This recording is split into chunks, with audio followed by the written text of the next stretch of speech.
Family and friends, can I have your attention please, family and friends? Before we begin our service today, for Bunny, may I make a small request that all mobile phones be turned to silent.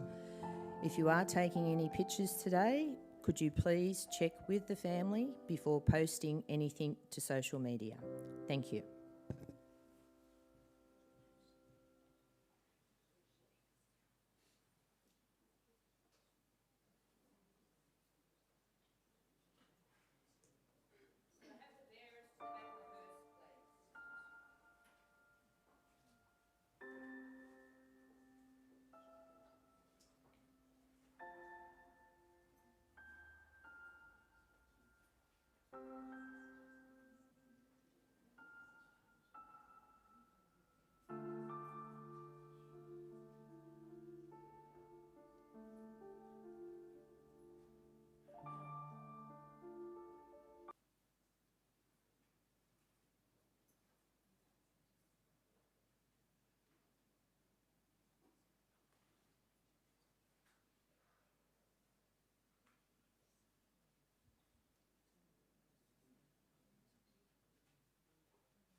Didn't know today would be our last, or that I'd have to say goodbye to you so fast.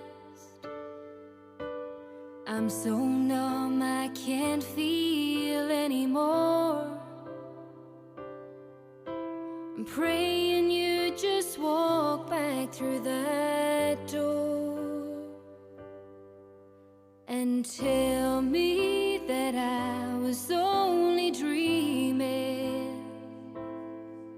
You're not really gone as long as I believe. There will be another throne tonight. Your love lives on inside of me, and I will hold on tight. It's not my place to question, only God knows why. I'm just jealous of the angels around the throne tonight.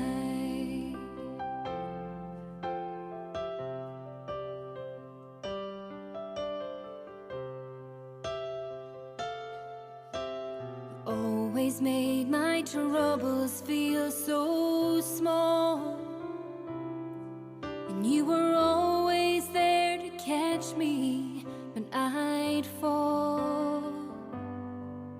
In a world where heroes come and go, well, God just took the only one I know. So I'll hold you as close as I can, longing for the day when I see your face again. But until then, God must need another angel around the throne tonight. Your love lives on inside of me, and I will hold on tight. It's not my place to question. Here today to remember, only God knows celebrate why. the life of Barry Reilly, better known to some of you as Bunny, some of you even as the Axe, and I thank you all for being here. My name's Paul Young, and I'm a celebrant, and from myself, from Michelle, and from all of us at Joseph Medcar Funerals, our condolences to Barry's family and many, many friends. I'd also like to welcome those of you watching in wherever you are. Some of you are up at the Leagues Club right now. Wherever you are, though, within Australia, thank you very much for your love and your support at this very difficult time. You know, there are no words of comfort that can cushion the shock experience when one is faced with the loss of a loved one, but we can all be a support for each other throughout this grieving process. And I want to make it clear that we're here today to celebrate Barry's life rather than to mourn his death. So over the next little while, we're going to hear stories about Barry the man, Bunny the footballer, and everything in between. So to start those stories and those tributes off, I'd like to invite former teammate and good friend, Kevin Junee, to please come forward.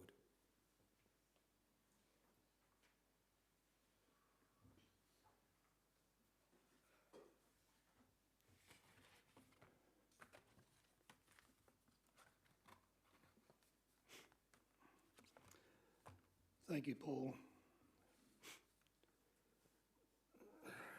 I've got a few notes here, but I'll pull out the more important things first.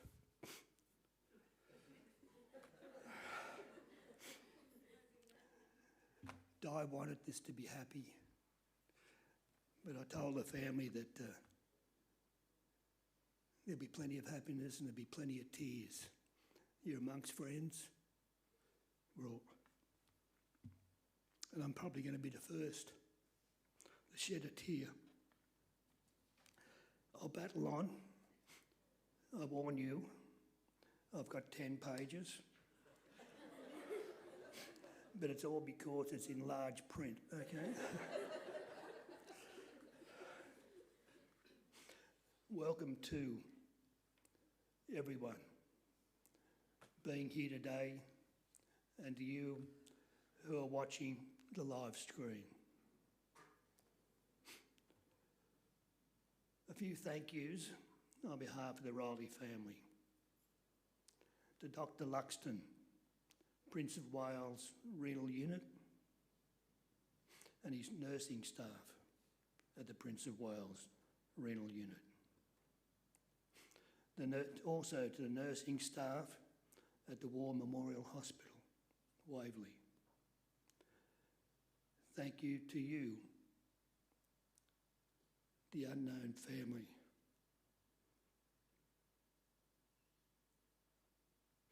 for the donation of a kidney during Bunty's time of need.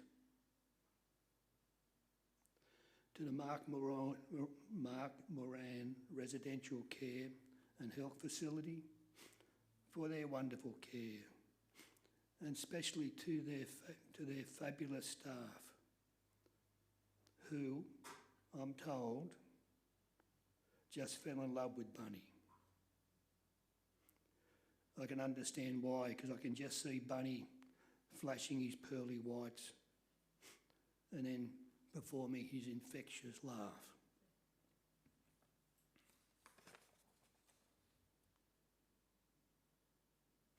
In Di's words,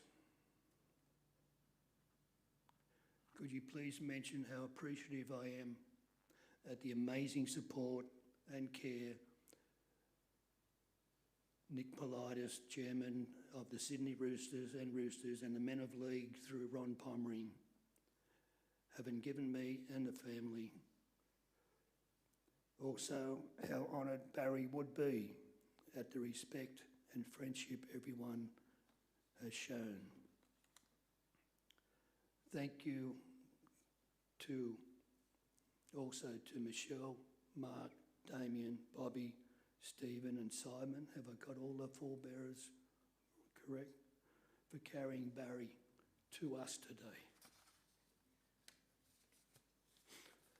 And thank you, Paul, for your commitment here today. Page 2. Oh, there's 2 here, but that's 1 plus, okay? On the 24th of March, 1947, Barry Reilly came into the world at Warwick, Queensland.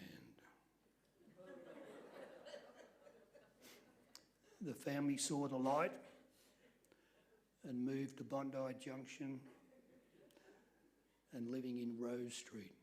Not too sure where Rose Street is, but Bondi Junction's close enough.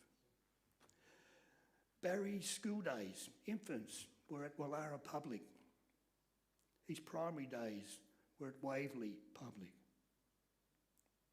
And his senior days were at Bondi Wellington Street Public.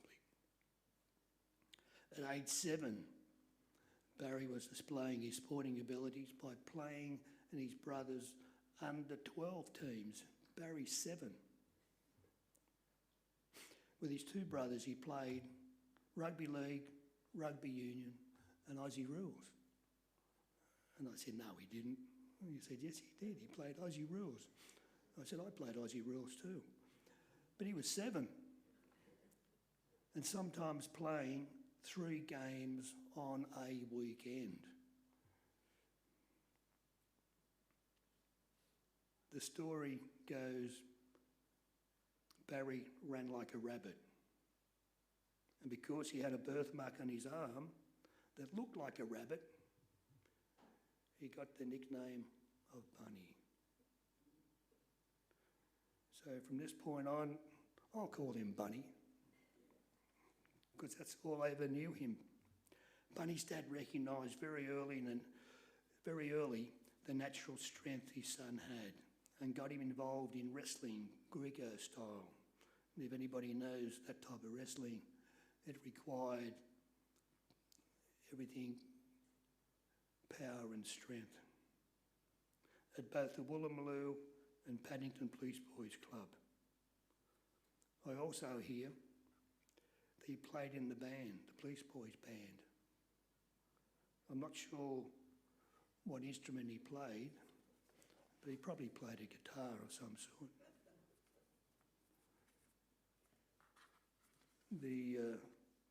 There's an underlying message around the guitar which follows through, so keep that in mind.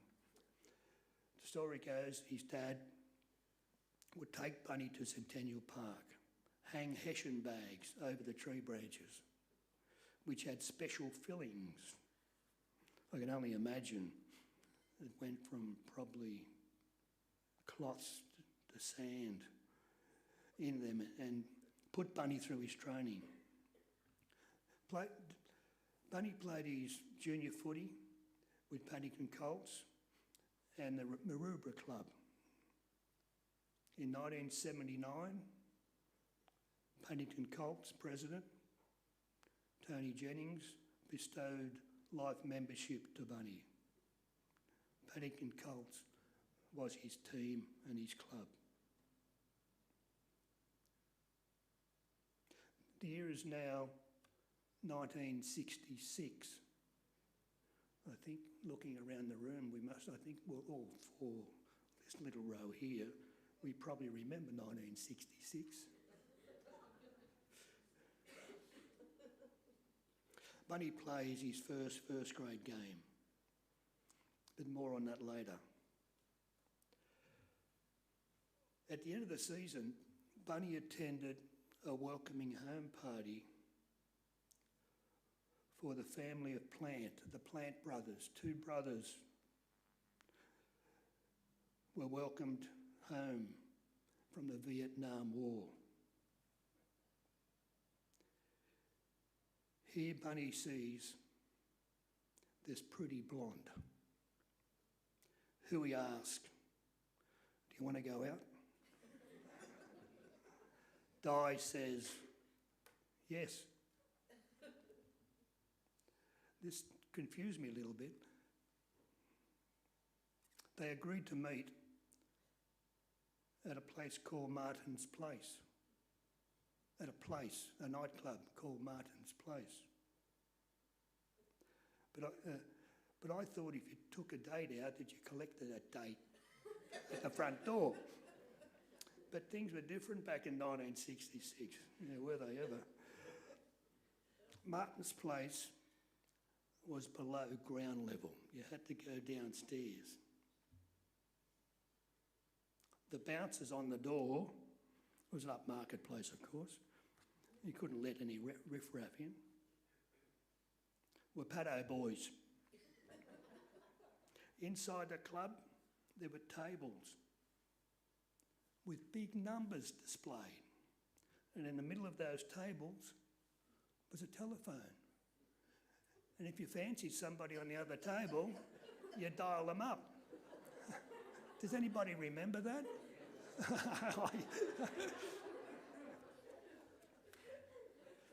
Now you get on the Twitter or Tinder or something. I don't know how it works these days.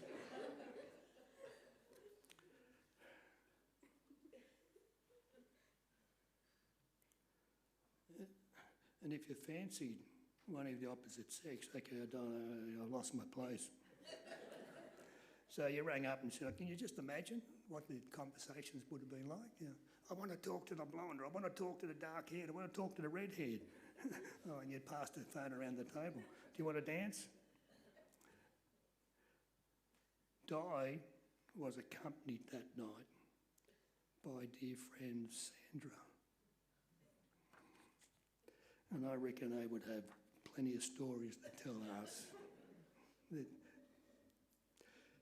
1966 is the year I'm speaking of.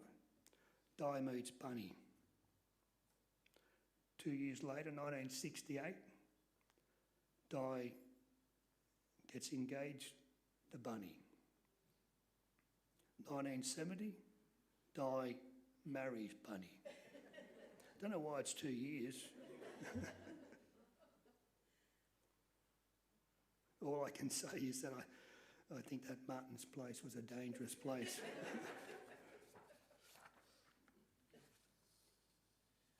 Bunny and I went on to have two beautiful daughters, Cherie and Michelle. Was Cherie first? I got it right. Two beautiful granddaughters, twins, Taylor and Lily. Two handsome grandsons, Bo and Callan.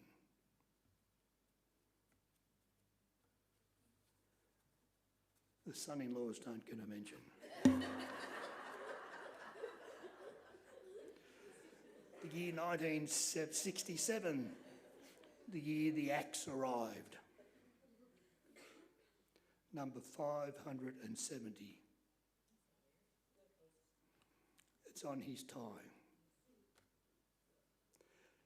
The 570th player to carry the colours of Eastern Suburbs, known as the Roosters. Bunny was to go on to chisel out a reputation. Hard as stone, as strong as an axe, with courage, was courageous and fearless as any player to play the game. A devastating tackler.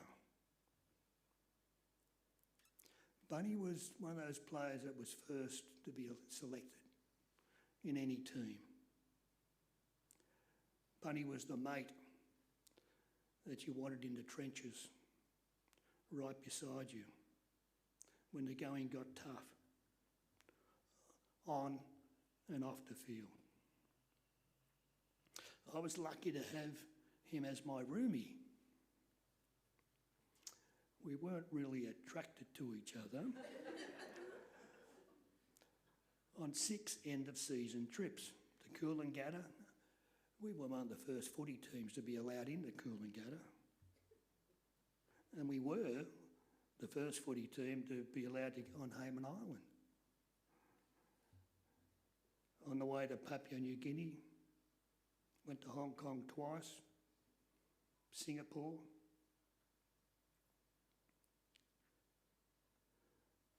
I'll revisit that a little later.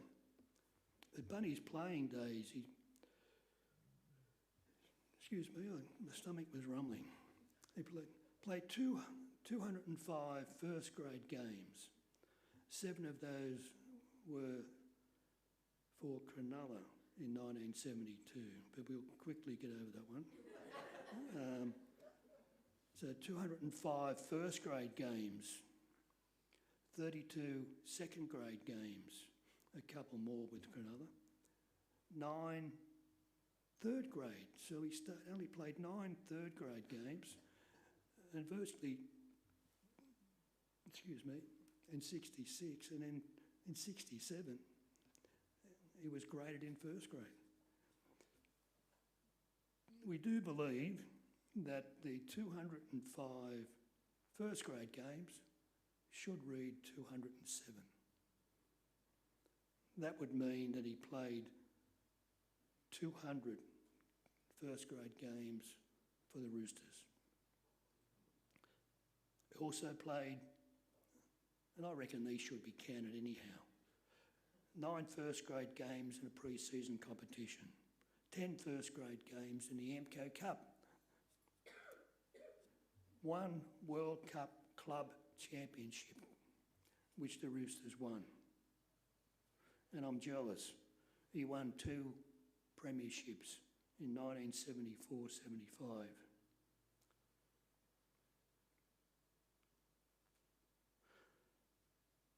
Bunny did this all, played as one of the toughest footballers I've ever seen, and lived with 1 kidney. We didn't know this until he'd achieved all of this. Today he wouldn't be allowed to play contact sport. We always used to wonder why he suffered from cramps, and obviously the 1 kidney was carrying a big load. It's quite an achievement. We all love a footy story. I'm not the best storyteller, and there's a few things, as I mentioned earlier, on the end of season trips away that can't be mentioned. All good fun, nothing sinister. Firstly, Bunny's first end of season trip to Coolangatta in 67, where we were roomies for the first time. And we stayed at the Coolangatta Hotel, which is at the northern end of the beach. And it has upstairs it has a full veranda. and most of the boys spent the time on the beach sunbaking or having a drink on the veranda upstairs. Most days started breakfast, of course, but we'd go sunbaking or sightseeing. Bunny, wherever country, whatever city, always wanted to go sightseeing. There was plenty of time to do the drinking, which we all tend to do. Not that I'm promoting,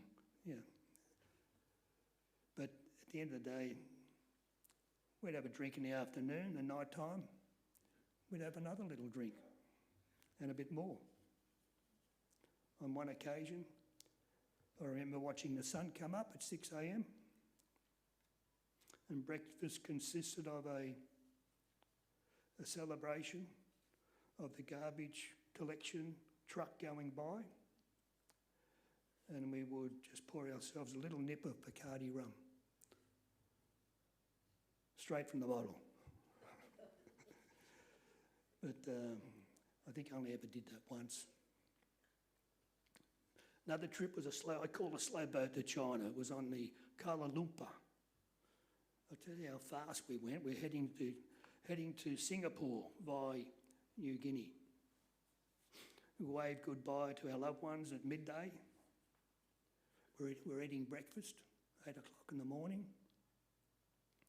And we look out the porthole and we said, we know that place. We were just off Newcastle. We'd travelled all. I said, how long is it going to take to get to Singapore? Should have bought some Christmas presents. We went via New Guinea, and at New Guinea, firstly, what comes to mind is that we went down into our quarters, and it went down further and further, and we're actually in the hull of the ship.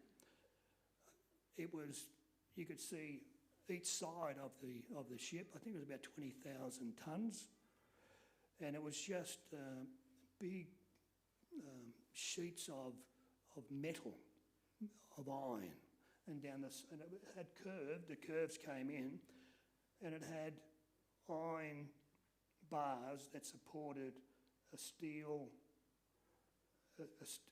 sheet, which was and it had a mattress on it. It was a bunk. That was going to be our quarters. Yeah, we didn't laugh, you do. We blew up, and so did our financial supporter, the Eastern Suburbs Leagues Club, and the head honcho then was Ron Jones. And when he came down, he blew up and said, if you don't look after my players, we're getting off at New Guinea. Within 24 hours, half of us were lucky enough to get a cabin down below. The majority of us were put out in the hospital department section. Best place for a football team ever. It was at the back of the ship, deck level, off limits to any passenger that was on the ship. And we drank and be merry and got a lot of things off our chest. We also worked on our all-over suntans. We could do that back in those days because nobody was going to come, we thought. When the elderly couple reversed and the captain came down and told us what had happened, and he said they won't be down this way again. But it was all good fun. It was good, healthy fun, and it was just one of the trips. And we arrived at New Guinea, and Ron Jones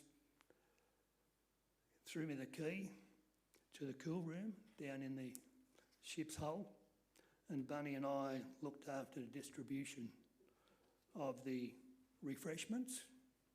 And as we sailed through the islands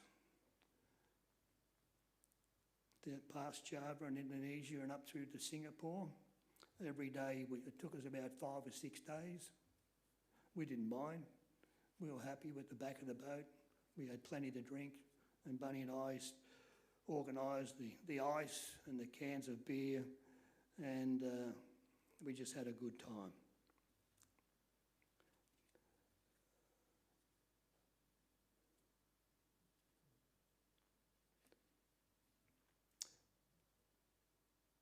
Bunny was always happy to be with and part of the boys.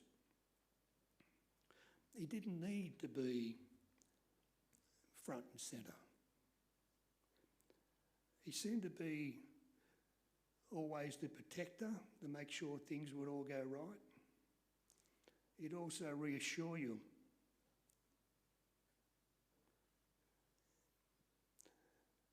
He was a quiet achiever. He just went about his business. And if there was a problem to be solved, Bunny would solve it for us. Particularly during a game of footy. I lost count how many times I copped a high shot. And when I did, I'd quietly hear Bunny's voice. Number 10, Kev. Leave it to me. Thanks, Bunny, I would glean. Bunny was loyal. He was loyal to his friends, his mates and his family.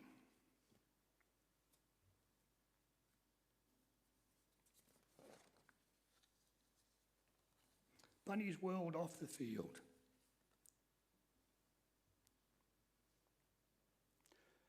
Bunny, Ken Jones and I, and Simon Buckingham.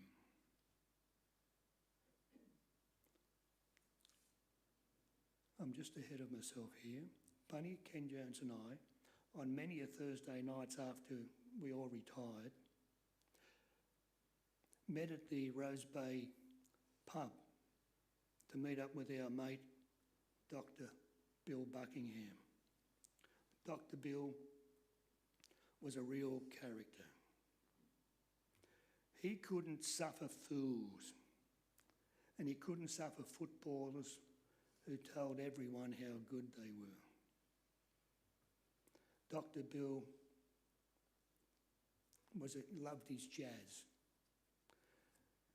He loved his jazz music, he loved the Roosters, and he loved Jack Gibson. Dr. Bill, I've seen him, was the best stitcher-upper I ever saw. I witnessed one time another player called Greg Bandiera. It actually had a split from his nose to his lip, and it was open wide. Back in those days at the Sydney Sports Ground, Dr. Bill would do all of his stitching in a dressing room which was under the grandstand. And if you can picture a light bulb on the end of a cord hanging down, that's what Bill did his stitching under. It was modern facilities, of course, but that's only the showers. And he stitched Greg up, and I looked at it and I thought, I've seen a butcher do a better job on a rolled roast lamb. Do you know, if you looked at Greg's lip today, it's just a pencil mark. It was just magnificent. Dr. Bill knew what he was doing. Dr. Bill passed. Simon Buckingham, his son, loved the Roosters. He'd come into the dressing room as a seven-year-old and left the dressing room when he was about 18. And now he's a man, near retiring. He still hasn't left the dressing room. He just loves the Roosters. But when Bill passed away, Simon, by the way, assisted as a pallbearer today. His dad, Dr. Bill, loved Bunny and I. And Simon requested through his dad that he spread, would I mind spreading the ashes of Bill at the Sydney Sports Ground. So we met there one Sunday, Bunny, Kenny Jones, myself and Simon, and we sprinkled a few of Bill's ashes on the middle of the halfway, said a few prayers. Then we thought, what do we do now? So I said, well, let's go down the other end of the goalpost. And we did, and we sprinkled a few more ashes because we scored a few tries on the eastern goalpost. And then we went up the other end of the goalpost and scored a few tries there.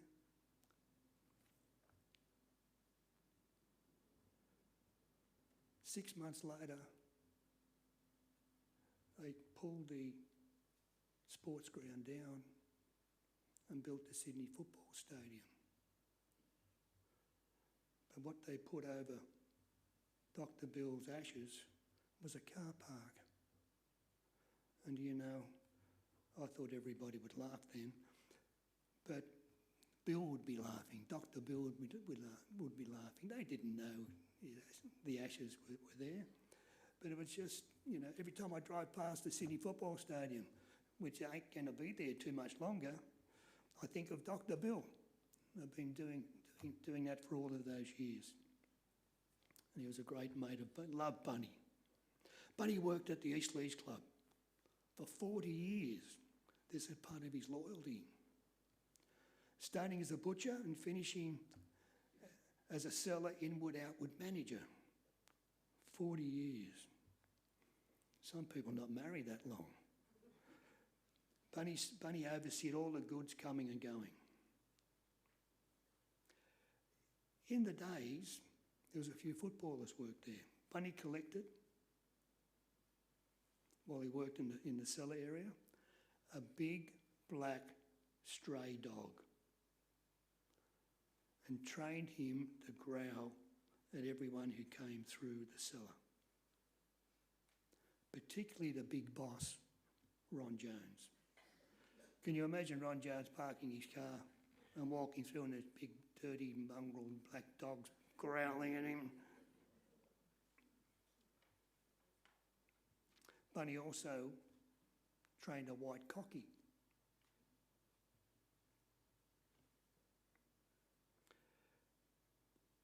So when the big boss again parked his car and walked through the cellar, the cocky would say, "Get blah, blah, blah, Ron Jones."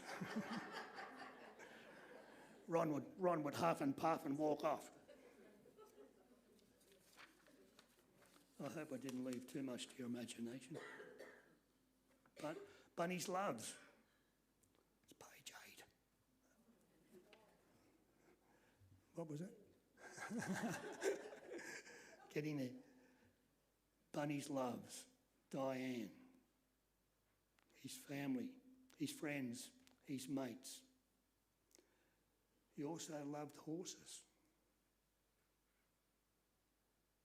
I can't quite remember if I was told where that love came from, but if I did, I forgot. But he loved horses to the point where these past 18 months, a past rooster who's here today, Ron Pomeroy, would pick him up at 5 a.m, 6 a.m. in the morning and take him to Randwick to meet up with another past rooster player, Michael Windiard, who's a horse trainer. And they would put, when they arrived, they'd put some rum into the coffee cup and watch the horses swim and train. I can't tell you how much Bunny looked forward to Ron pulling up and taking him to Randwick. He also loved hunting with his mates. He loved fishing. I even thought, in this beautiful setting, that he's probably standing out there now with his rod in the water. He loved his dogs, didn't he love his dogs? The dog I remember was the boxer. He might have had 1, 2, 3 or 4, I don't know. I thought, geez, you look like Bunny. but they were beautiful dogs. He loved garden gnomes. But what he liked more than garden gnomes and garden clowns, he loved painting them. He'd sit out in the yard and paint them. He had a back garden where he grew all these plants. They're still there, they're still hanging. Of course they're still there. But I'm saying, Bunny, this rough, tough footballer, and he loved his miniatures. Little trinkets. I was looking at them yesterday, little trinkets, and I'm shaking my head. And they were for the kids. They were for the kids. You know, and he'd walk into a shop or he'd see something little, it might have been a little garden fairy or whatever it might have been. Yeah, little miniature knickknacks. He also loved playing his guitar. Remember I mentioned guitar earlier? At barbecues and fun times. He would grab his guitar and go for it. I told Di, I never knew he played the guitar. He didn't do it on end of season trips. I said, where did he learn? Di answered, he's never been taught how to play. He just loved dressing up, getting a guitar, whether it be at a family barbecue or Christmas, and he'd be out there singing and strumming.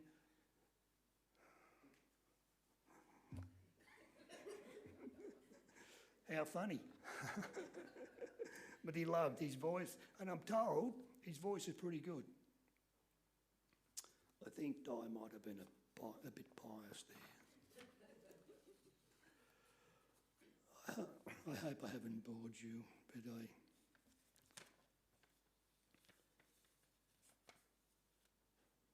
how come I've got 10 pages and I've only marked 9?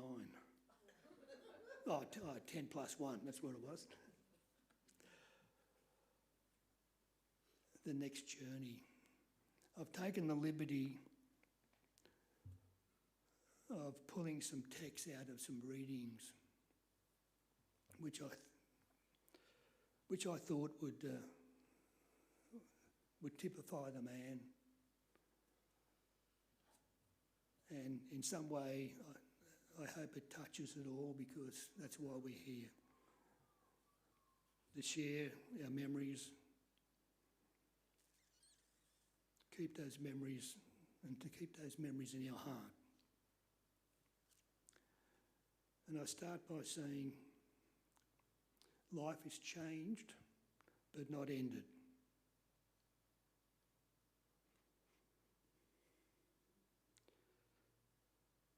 I gave you love. You can only guess how much you gave me in happiness. I thank you for the love you each have shown, but now it is time I travel alone. I will not be far away, for life goes on. So if you need me, call.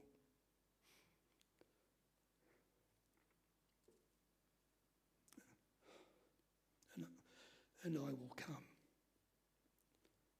though you cannot see or touch me.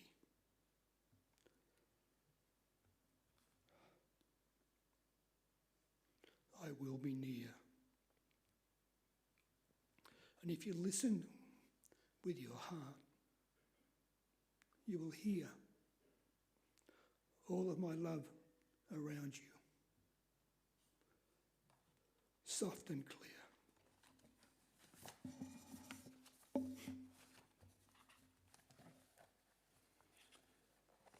Thank you.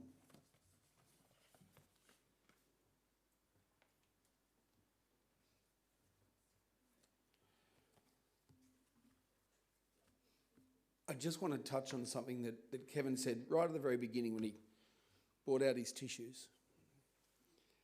You know, I want to share some thoughts with you on two really important things that do turn into one when we lose our loved ones. They've been grief and love. And I want to start by saying we should never fear to grieve. You know, those tears that you shed and the feelings of loss that you have, they tell me and all of us what we already know. And that is how much Bunny was loved and how much he'll be missed. You see, those tears and those feelings, they're a privilege because we don't grieve for those not loved or respected. And you're all here today. You're watching in wherever you are because you loved and you respected Barry, you respected Bunny in your own special ways.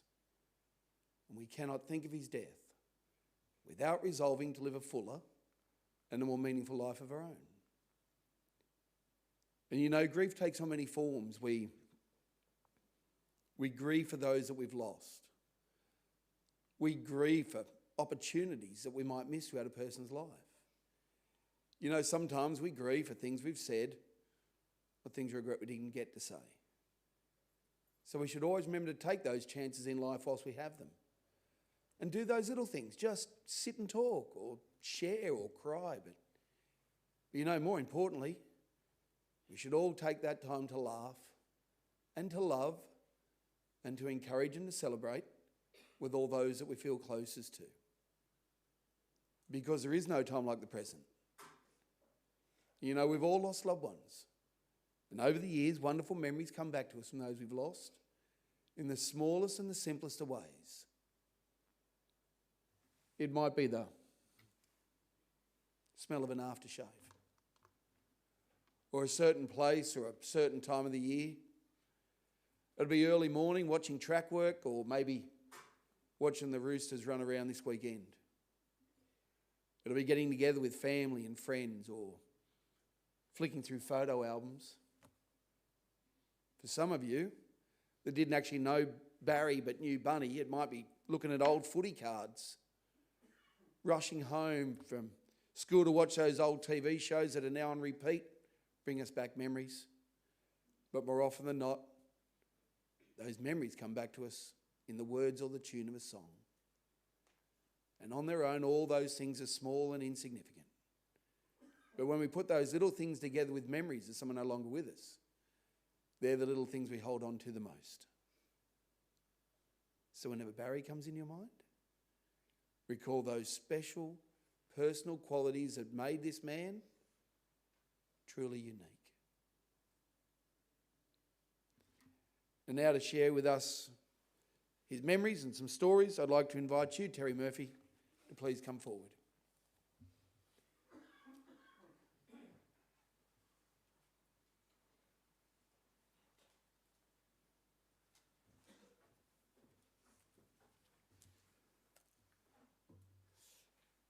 Okay. Firstly, I'd like to thank Di for giving me the honour of talking about Bunny and representing the club that I love, that we all love, the Eastern Suburbs Rugby League Football Club. And I'm honoured to be representing our chairman, Nick Politis, and our head coach, Trent Robinson, and the current squad, who would have all been here, except for the circumstances of the Magic Round. So yeah, Bunny played rugby league for Paddington Colts. I'm surprised that Bunny played AFL. That's something I didn't know. But anyhow, Paddington Colts are the nuts and bolts. He learned how to defend. We all know the great technique he had in a football sense. But a term that my dad used about looking after yourself off the field, walking the streets of Bondi Junction and Paddington, was the Paddo Fair Go. And the Paddo Fair Go was a good whack to the chin. And Bunny knew how to do that, and he certainly looked after many of his teammates.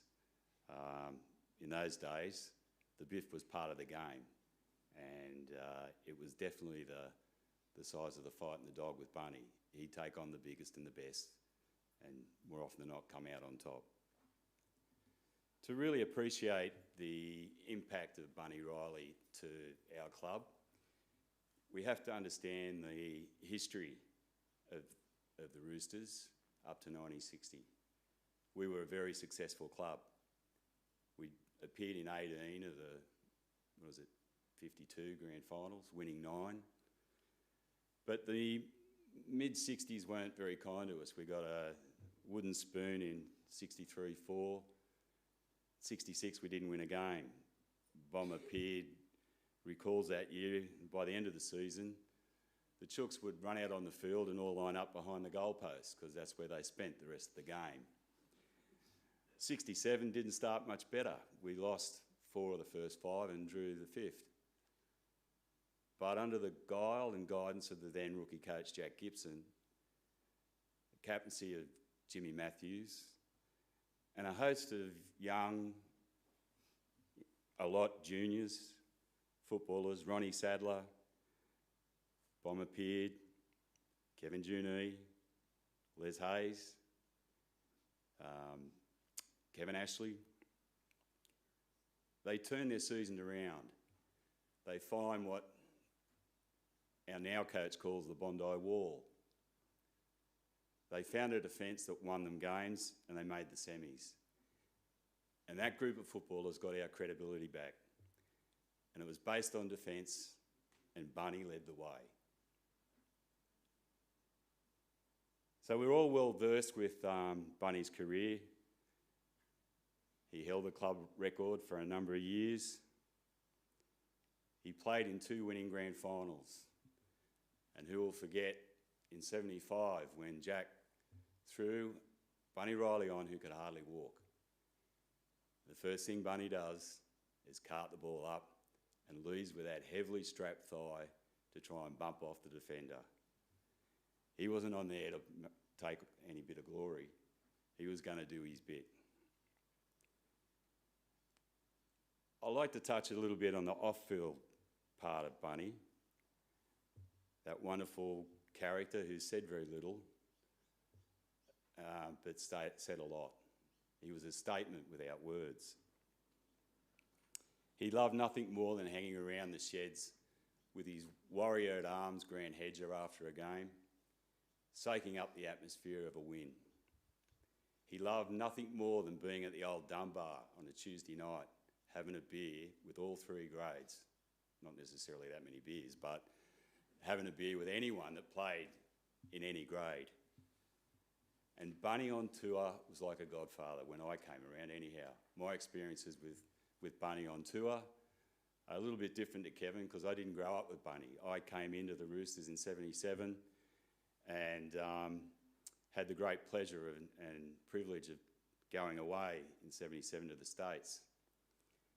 And I'm a fresh-faced 19-year-old, and most places in the States there, your drinking age had to be 21.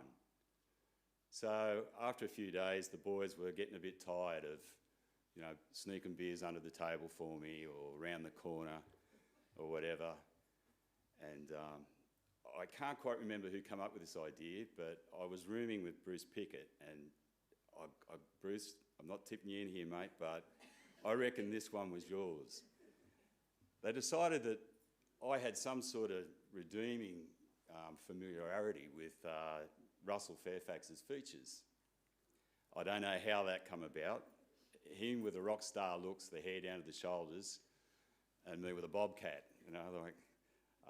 Anyhow, they decided that I'd try and get my beers and my shouts using Russell's passport. So in we go. Bunny says, "You come with me, son." Up I go to the bar. The barman looks at me, asks for my ID. I pull out the passport with this Rod Stewart-looking bloke. He looks at me, he looks at the photo, he looks at Bunny. Bunny says, "It's him." I get before Budweiser's, and we go back and enjoy them and have a laugh. Bunny on tour, there was just a beautiful calmness of enjoyment around Bunny. People gravitated to Bunny when you're away. He was like the Godfather. And he also, and Kevin touched on it, he was a bit of a prankster. And I don't know how many times I saw him get Roy Flynn to go running around Phuket or wherever we were on some ridiculous errand for no good reason. Or making sure all the food was eaten, or at least hidden, so Dougie Fry couldn't come in and polish it off. He just had this little knack of making people laugh in a very special way. The other thing he did was he was the one and only person I could see control Arthur Beetson. Arthur loved nothing more than playing cards with his mates and whatnot. But at some stage on the trip away, Arthur would go on a night out, which would turn into the next day. And the longer it went, the more he'd try and terrorise people. He would terrorise everybody, no problem. Everyone except Bunny. Beetson would start to move towards Bunny, and Bunny would say, funnily enough, Kevin, another one at your line that I can't repeat here, but either there was 2 words before Beetson or 2 weeks after Beetson, and Arthur would turn around and terrorise someone else. Anyhow, I think there's no coincidence that our club has always been firing when we've had juniors that reflect the qualities of Bunny playing for us. You know, after Bunny retired, we had Des O'Reilly, who loved the jumper as much as Bunny. Kevin Hastings, who had the intense competitiveness of Bunny. Rico, who had the durability and the work ethic of Bunny. And we had 2 who we can call our own in Minnie and the player I think that reflected the clubmanship of Bunny most, Orbo, who just recently retired. And now we've got Victor Radley, who I think his tackling technique resembles Bunny the most of anyone since, without perhaps the exception of Gilly Gilmeister. We've always performed well when we've had a Bunny Reilly in our pack or in our team. So now I'd like to reflect on Bunny's last game. It was at the old sports ground, the ground that he loved, and played all but 1 year of his football there.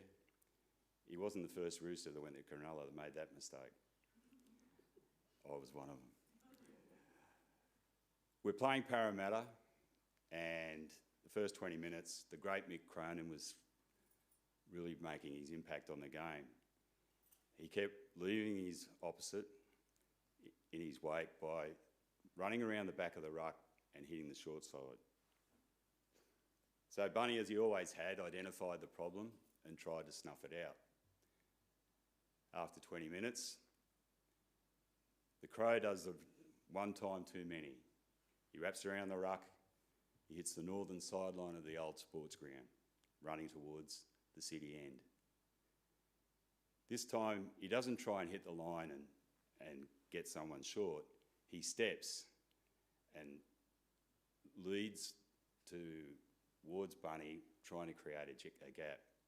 Now, I had the best seat in the house this particular point in time because I was the centre marking Mick Cronin, and I'm thinking, if I don't tackle this bloke, Bozo's going to hook me before half-time. So I'm 3 steps behind Bunny. Bunny lines up Mick Cronin. Absolutely garrots him. I've never been so happy to see someone get smashed. Years later, I spoke to the Crow about that, and he admitted the fact that it was the only time in his career he got taken off the field and he didn't know where he was. So Bunny Reilly finished his career the way he started it and the way he always played it, with a focused, fearless, faultless defence. He aimed up against the best, the biggest and the strongest, although he was hardly bigger than most halfbacks. What's left to say? here lies our champion, our legend, our hero. And I don't know, and I struggled to try and find the words to finish with.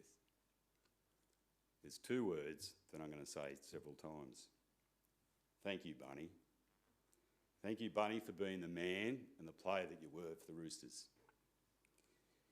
Thank you, Barry, for the inspiration, the foundation to lead us through the 70s, back to our successes of 74 and 75.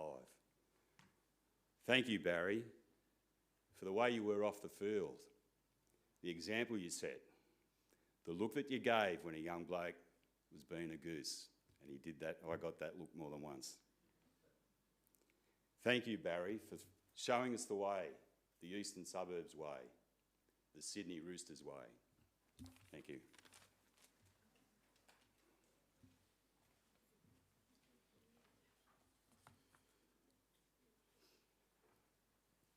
I just want to share with you a tribute. It's on the Roosters website. It's entitled Barry Reilly, the Axe. Pound for pound, one of the toughest players to ever don the famous red, white and blue. Barry Bunny Reilly was a will-o'-the-wisp with ball in hand and an axe in defence for the successful Roosters sides of the 1970s. At Paddington Colts Junior, Reilly was born and bred in the eastern suburbs, quickly rising through the grades to make his first grade debut with the club, 1966, in a year where the Tricolours infamously went through the season without recording a single victory. His introduction alongside John Bomber Peard represented a changing of the guard, with the pair playing a vital part in the future success of the club through the following decade. It goes on to say his nicknames were the Axe and Bunny. Played at the club 66, 71, 73 to 79. As you heard, Roosters player number 570. I won't say the first grade games because that's in dispute. But he did score 54 points from 18 tries. Won 2 premierships, as you know, 74, 75. And his individual accolades, Sydney Roosters Team of the Century, 2000, and Sydney Roosters Centurion, 2007. The Roosters went on to say, equally adept at lock or in the second row, Reilly was a prominent figure in the club's drought-breaking premiership 1974. And despite injury relegating him to the bench in the 75 decider, Gibson, one of his greatest admirers, ensured he took the field in an emphatic 38-0 victory. The two-time premiership winner became a household name and was feared and well respected on the field, possessing a punishing tackling technique that saw him fell opponents, hence his nickname, the Axe, despite being a smaller forward. Bunny also featured in the inaugural World Cup challenge against St Helens in 1976, with the workhorse playing an integral part in the 25-2 victory, which saw the Tricolours claim their third major trophy in as many years. In 1979, the pint-sized lock called it a day, retiring, finishing as the most capped Rooster alongside Mark Harris, with the pair holding the record for over a decade.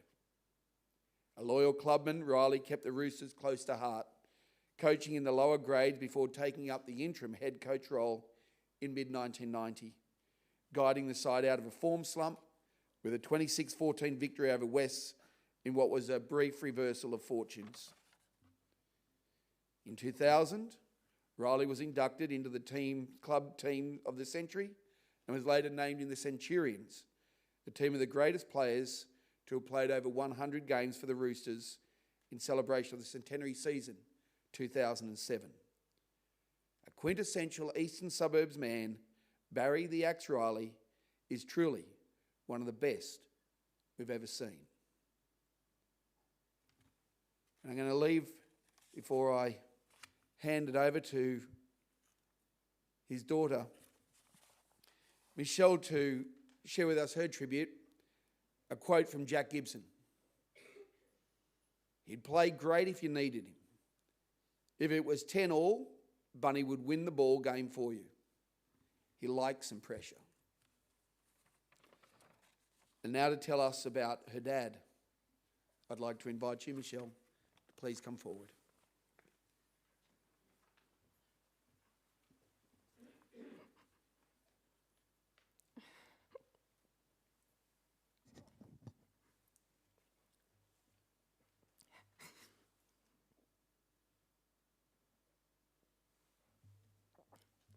Thank you for gathering with us to celebrate the life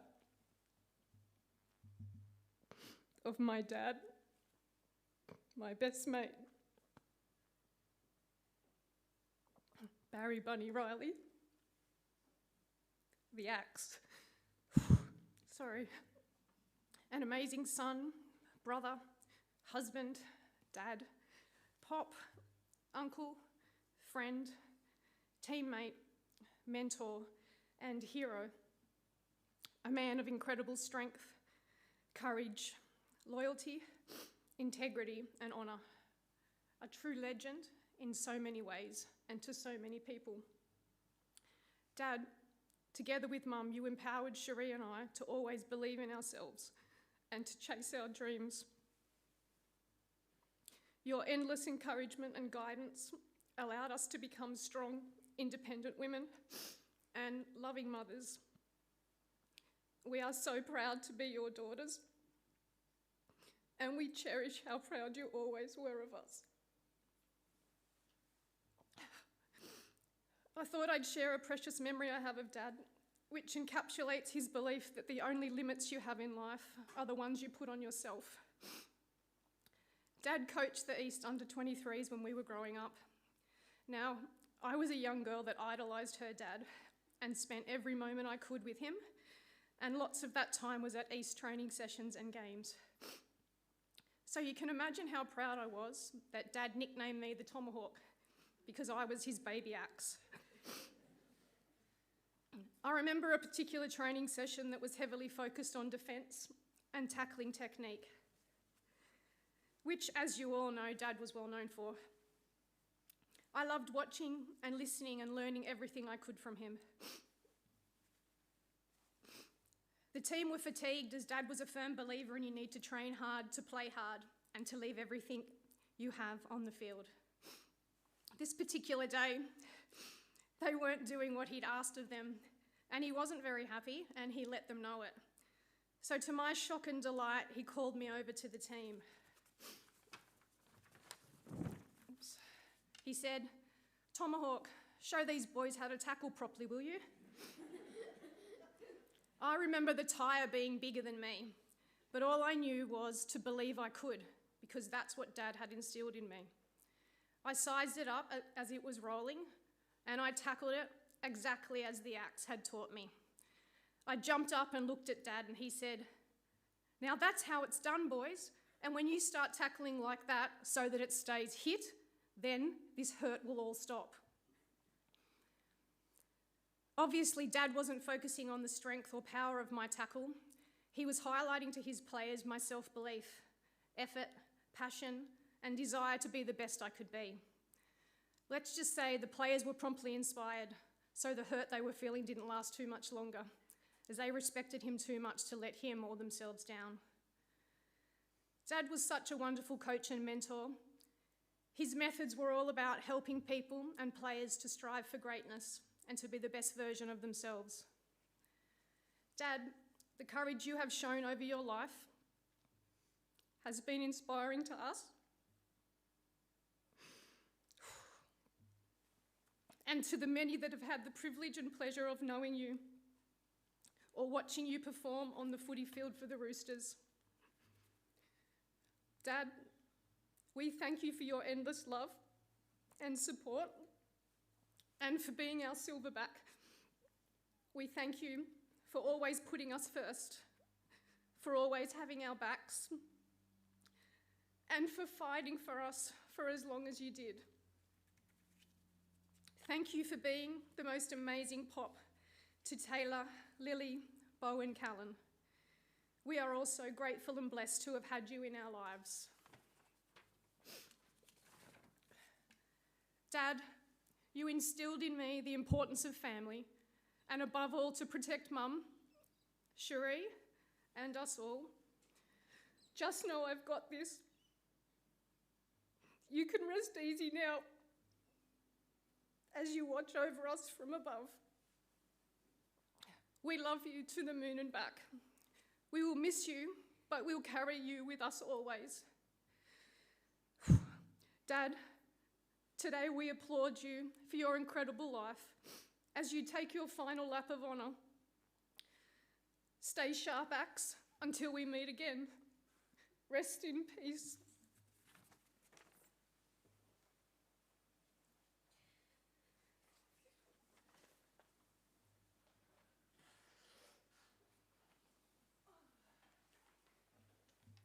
I know, Cherie, you'd like to come forward with Taylor and Lily, so I invite you to please come forward now.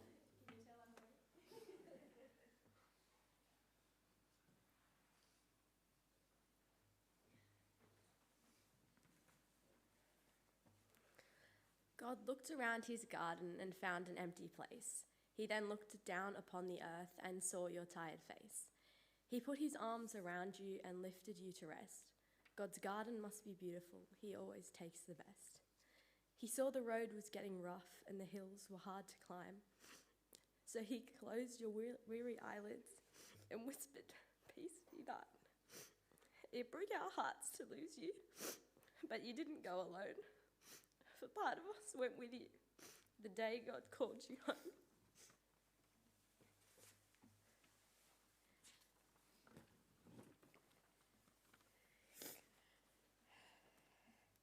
Strong, determined, humble, fighter, Axe. Just a few of the many words I could use to describe the incredible man I was so lucky to call my Pop. Pop had an unfailing drive within him and a willpower like no other. He was determined to test the limits and exceed boundaries that had never been broken. He taught me to be fierce and he taught me to work hard. But most importantly, he taught me to be strong in the face of adversity and to not shy away from life's challenges, but to instead go about them with more grit and determination than the rest. Through his unfailing passion for sport, he taught me to take chances, to take life as it comes, and to kick every ball, no matter how hard it looks, and to give it my best shot. Thank you, Pop, for inspiring me to be the person I am today, for your ability to make me laugh, and for all the memories I will hold with me forever. I little knew that morning God was going to call your name. In life I loved you dearly, in death I do the same. It broke my heart to lose you. You did not go alone, for part of me went with you the day God called you home. You left me beautiful memories. Your love is still my guide. And though we cannot see you, you're always by my side. Our family chain is broken and nothing seems the same. But as God calls us one by one, the chain will link again. Love you always, Pop. Thank you.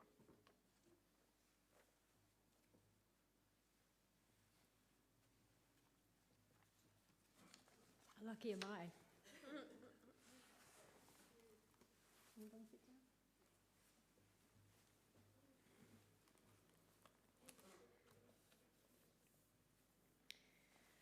For those of you who don't know me, I'm Cherie, Barry's eldest daughter. I am the apple that didn't fall far from the Reilly tree. We are so very similar. Same quick wit, same obsession with sport, both watching and participating, and for better or worse, the same competitive personality. What you may not know was that my dad also had a creative side, with a natural talent for drawing and painting, which I so admired. His dream would have been to have lived on a farm. He loved the country outdoors life, but we lived in the suburbs. So as a kid, our home was Dad's equivalent of a mini farm. Aviaries of birds, a turtle, fish in tanks, and dogs, yes, plural, to the distress of my mum. If he had his way, we would have kept the orphan Joey he found on the side of the road when travelling back from a trip to Braidwood. But Mum, she was really the boss and vetoed that one. And the Joey found a home at Taronga Zoo. Then there was his lifelong obsession with fishing and gardening. He could grow anything, from vegetables to fruit trees to succulents. Yes, all in the suburbs. Dad had an incredible work ethic. Nothing was handed to him. He worked for everything he achieved. From a very young age, there was never an option for me to give up when things didn't go my way. He encouraged my love of dance, physical culture, in fact, and a component of that syllabus was learning how to march. So Saturday mornings, we would take the dog for a walk, and then Dad would have me marching around a local football oval. Yes, the whole way around. Not once, but several times, calling left, right, left, right. I can only imagine what people must have thought watching this footballer pointing his toes, swinging his arms, marching every step behind me. Pre-comp, he would say, "Good luck. Keep that head up and bring home a medal." And that I did. I wanted to make him proud, not because I felt the pressure that he wanted me to win, but because he had given me the belief that I actually had the ability to win, and that was the difference. As I got older, he taught me that when you have success, there are often people who will want to bring you down. But the only way to silence your critics was to respond by training harder and then let your performance do the talking. And it's this advice that I remind my children daily. As a young child, he was my hero, and also a hero to many Roosters fans. We couldn't go anywhere without being approached by a fan or two for a chat about the game or for an autograph. Never once did he not oblige their requests. He respected the privilege of playing the great game of rugby league. He worked full-time and trained incredibly hard and had an amazing football career. But as a result, like many players, suffered injuries. After he retired from football, a medical scan discovered he only had one kidney. He would never have played football if this was known as a child. Sadly, as he aged, this kidney ceased functioning, and in 2007 he began grueling dialysis 3 times a week to purify his blood to keep him alive. 2 years on, in May 2009, he answers an unexpected late-night phone call from the Kidney Transplant Registry, asking if he would like to accept a kidney from a donor. His matching was so rare that we never, ever anticipated this call in his lifetime. He rushed to the hospital to be prepped for the transplant surgery. I received a call from my mum around 11:30 p.m. and never slept a wink that night. The fear of the unknown terrified me. Would the operation be a success, or would his body reject the precious donor kidney? After a few intense days, it appeared the kidney was not being rejected. My emotions were mixed. I couldn't let myself feel joy, as I had such immense respect for the donor who had tragically passed, and felt sadness for the family who had honoured the donor's wish to donate life to others. My father was not the only beneficiary that night. More than half a dozen other lives were saved. For the past 12 years, Dad battled the side effects of the cocktail of anti-rejection medication he was required to take daily. And my mum selflessly nursed him through it all to the end. In the past 2 years, he suffered heart attacks, strokes, a broken femur, and kidney failure, which sadly forced him back onto dialysis. But every time, he fought against the odds. I would not give up on him, and I advocated on his behalf because he was a fighter. He wanted to live for his family and for his grandchildren, and he owed it to his donor. Every one of these setbacks has taught me how to find an inner strength in times of despair. He was my hero. He was a sporting hero to many from Bondi. But this anonymous donor is a true hero within my father, who gave him a second chance at life and for a life with his grandchildren, and for that I will be forever grateful. Last Wednesday night, also at 11:30 p.m, 12 years to the day of his donor's passing, I received a phone call again from my mum that my dad had passed. He had waited till his best mate, Bobby, my uncle Stephen, and his 4 grandchildren had visited that day. You were on level 9 of the renal unit, in bed 9, the same number you wore so proudly on your East jersey. It was your time to go and be reunited with your brothers, with your family, your loving friends who have passed, and also your football mates. Dad, I may no longer have you marching behind me, calling left, right, but you are forever in my heart, as fathers and daughters should never say goodbye. To your grandchildren, Taylor, Lily, Beau and Callan, live your lives, honouring your pop, by tackling life in the way he taught you, with no fear, just as you have done today. You have made him so proud. And finally, in the words of my favourite artist, Ed Sheeran, "Oh, I'm in pieces. It's tearing me up, but I know a heart that's broken is a heart that's been loved. So I'll sing hallelujah. You were an angel in the shape of my dad. When I fell down, you'd be there holding me up. Spread your wings as you go, and when God takes you back, we'll say hallelujah. You're home."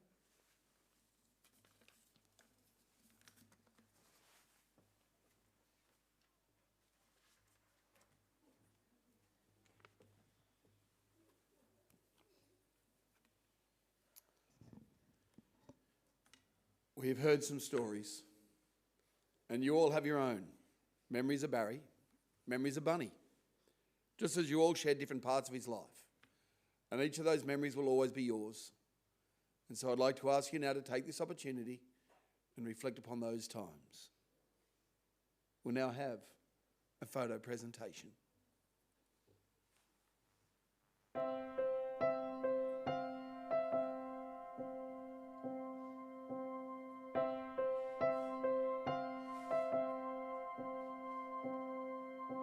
If I could catch a star for you, I swear I'd steal them all tonight, to make your every wish come true, your every dream for all your life. But that's not how the story goes. The world is full of perfect plans. If there's a promise that I broke, I know one day you'll understand. When times are hard, I know you'll be strong. I'll be there in your heart, and you'll carry on. Like moonlight on the water and sunlight in the sky. Fathers and daughters never say goodbye.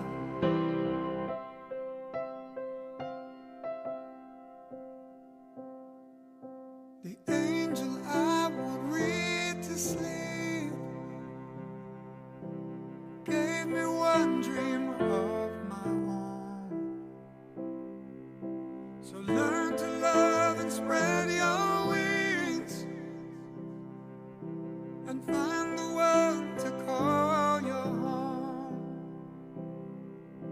When times are hard, I know you'll be strong.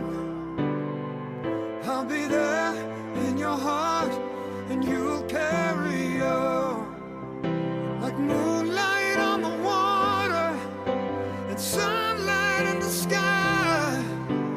Fathers and daughters never say goodbye.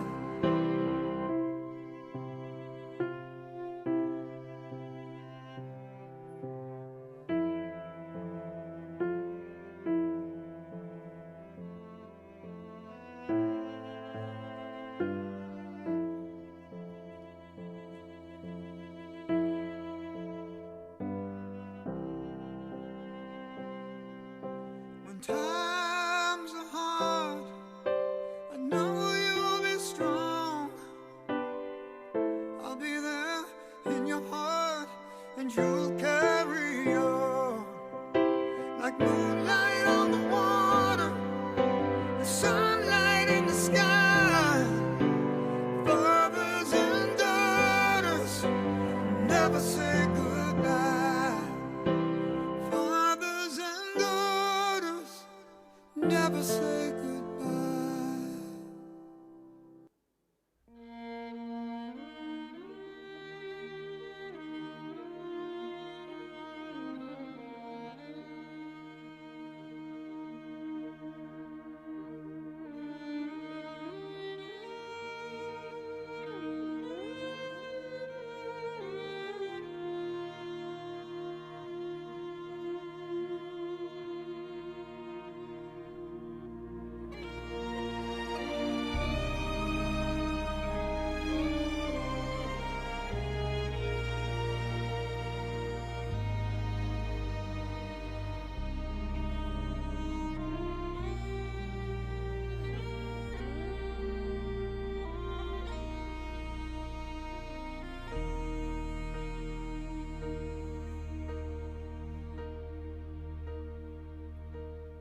When I am down and oh my soul so weary, when troubles come and my heart burdened be, then I am still and wait here in the silence until you come and sit a while with me.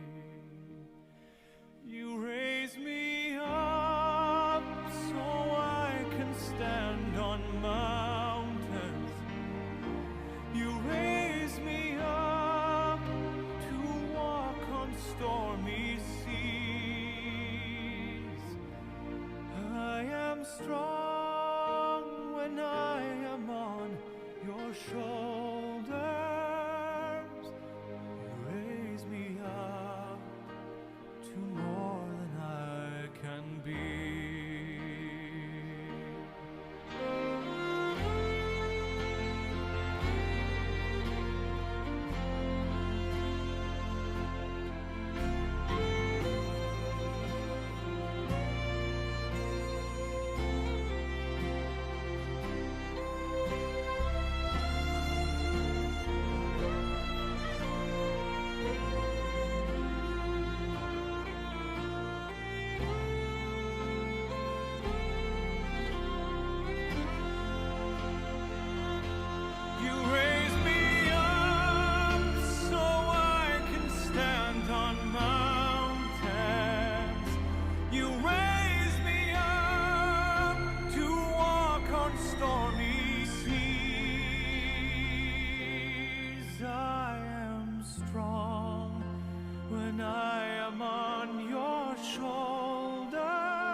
Let us bow our heads and pray. I invite you to join me in the Lord's Prayer. Our Father, who art in heaven, hallowed be thy name. Thy kingdom come, thy will be done on earth as it is in heaven. Give us this day our daily bread, and forgive us our trespasses, as we forgive those who trespass against us. And lead us not into temptation, but deliver us from evil. For thine is the kingdom, the power and the glory, forever and ever. Amen. You know, I had a wonderful afternoon the other day sitting with Barry's family and talking and reminiscing, and there was lots of laughs and there was a few tears, and it was an absolute privilege to be allowed into your lives at a time like this. And I thank you for all of that. There's many things for me to say, but I'm not going to. They've all been said. But I do want to say this on behalf of Diane and the girls. They would like me to thank and acknowledge all the love, the care and the support that they've been given from the doctors, the nurses, the medical staff. You've all been amazing.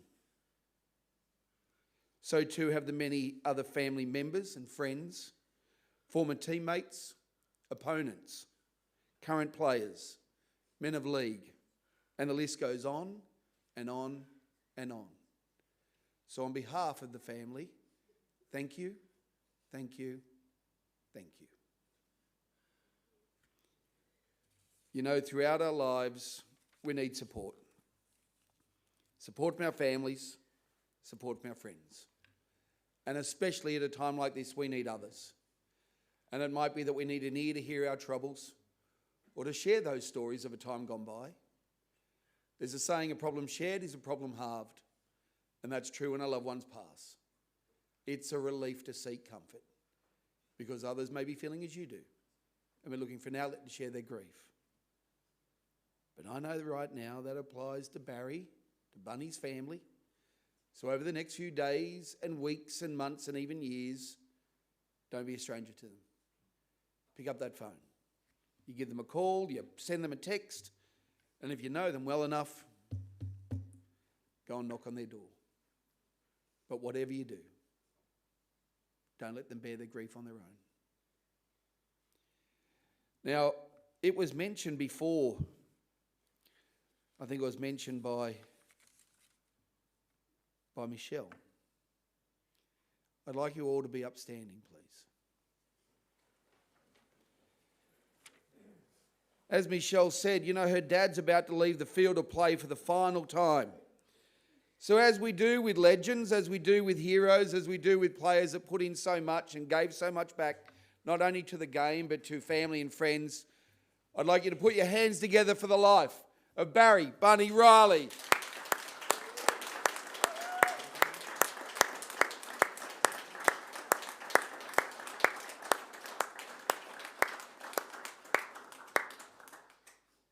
You know, Terry said it, but I want to reiterate it.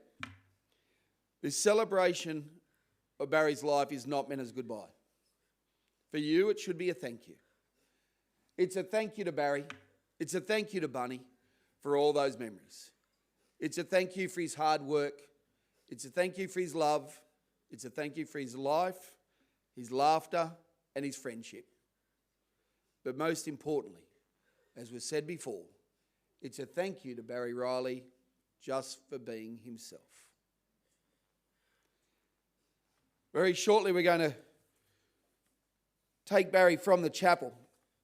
I'm going to ask you all as you leave the chapel today and follow behind that we form a guard of honour outside as we drive away today.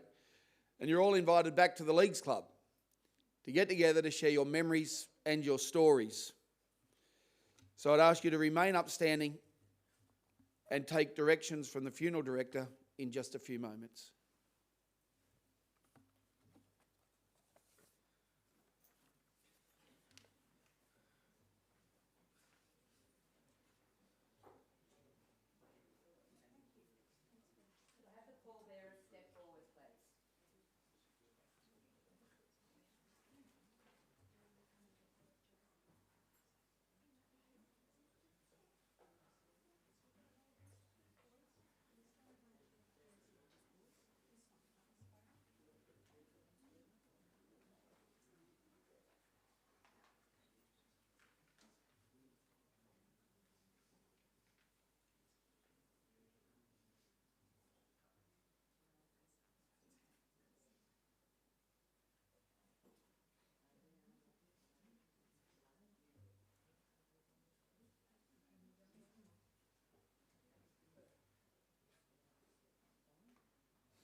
the Roosters, the best we've ever seen.